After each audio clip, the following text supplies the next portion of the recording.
কিংবদন্তি অভিনেত্রী সাবিত্রী চ্যাটার্জি বাংলা চলচ্চিত্র ও ধারাবাহিকের ইতিহাসে অন্যতম সেরা নাম। 1952 সালে পাশের বাড়ি ছবি দিয়ে তার সিনেমা জগৎ শুরু করেছিলেন তিনি। মহানায়ক উত্তম কুমারের সাথে তার জুটি অত্যন্ত জনপ্রিয় ছিল।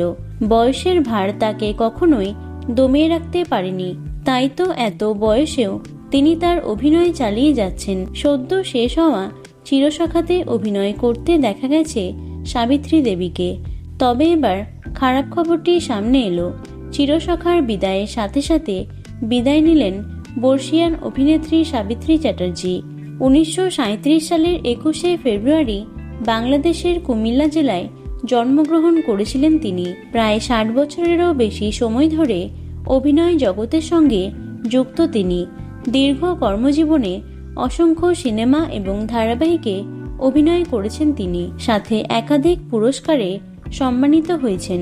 2014 সালে পদ্মশ্রী পুরস্কার পেয়েছিলেন তিনি। তার অভিনীত সিনেমাগুলির মধ্যে অন্যতম শেষ অঙ্ক, মৌচাক, ধন্যী মেয়ে, গলি থেকে রাজপথ ইত্যাদি। এছাড়াও সুবর্ণলতা, সোনার হরিণ, জলনুপুর, কুসুমদোলা সহ একাধিক হিট মেগায় কাজ করেছেন তিনি। বয়স হলেও লাইট, ক্যামেরা, অ্যাকশনের জগতে ফেরার তার প্রবল বাসনা ছিল। তাই লীনা গাঙ্গুলির চিরসখার হাত ধরে আবারও টেলিভিশনে ফিরেছিলেন তিনি।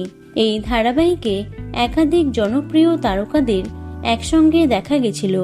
দর্শকদের পছন্দের ছিল চিরসখা। তবে অভিনেতা রাহুলের মৃত্যুর পর আর্টিস্ট ফোরামের তরফে ব্যান করা হয় লীনা গাঙ্গুলির ম্যাজিক মোমেন্টসকে, যার কারণে মাঝপথে বন্ধ হয়ে যায় চিরসখা। সাথে শেষ হয় সাবিত্রী দেবীর বিনোদন দুনিয়ায় পথ চলাও। এতদিন ম্যাজিক মোমেন্টসের সঙ্গেই কাজ করতে দেখা গেছে তাকে।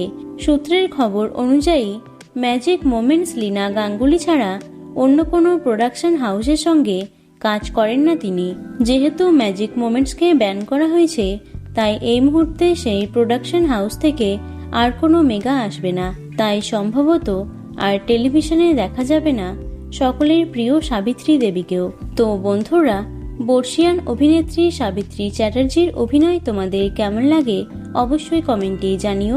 ভিডিওটি লাইক এবং শেয়ার করো। এছাড়াও টলি দুনিয়ার অন্যান্য খবর পেতে চ্যানেলটি অবশ্যই সাবস্ক্রাইব করে রেখো। ধন্যবাদ।